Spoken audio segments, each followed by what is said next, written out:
Cardinal George Pell is releasing a new book today about his experience in solitary confinement. This comes after an Australian court cleared the former Vatican treasurer of child sex abuse charges in April. Foreign correspondent Chris Livesay spoke to Pell ahead of the publication of his book. So more than 400 days you were in prison, yes, in solitary confinement? That's right, yes. What were the most painful moments for you?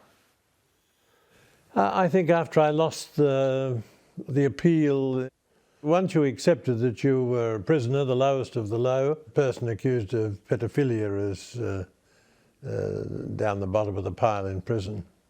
Fallen from on high, once third in rank from the pontiff, Cardinal George Pell was Pope Francis's treasurer when, in 2017, he was charged with sexually abusing 2 choir boys after Mass when he was Archbishop of Melbourne in 1996.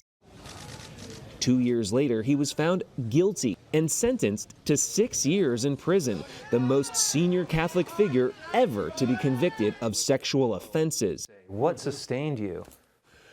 I think my Christian faith, certainly, my conviction that I was innocent.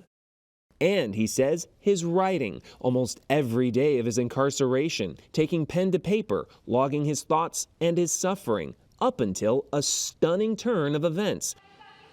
In April of this year, Australia's highest court unanimously overturned his conviction, finding reasonable doubt that he could have committed such crimes. On the very same day, Pope Francis said a special prayer for those who, quote, suffer an unjust sentence. I was very grateful for that, but he was supportive all the way through. Well, the first thing he said is, thank you for your witness. And he also said to me that, well, you were right on many things. Perhaps the most important thing, corruption in the church coffers. Pope Francis had tasked Pell with cleaning up decades of financial mismanagement and wrongdoing.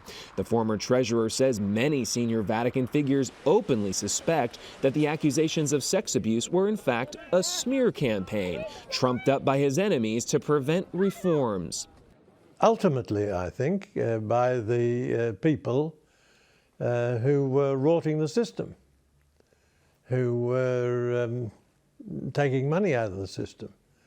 The Vatican's lost a lot of money, a great deal of it in competence, but I strongly suspect a significant amount of it through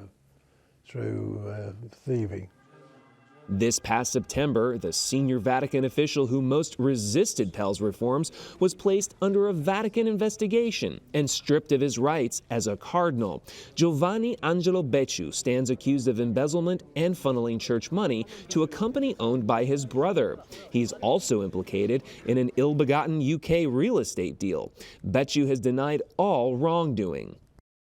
This fiasco of a London property has exploded, and it is a fiasco. They've lost tens, possibly hundreds of millions. That's a lot of money.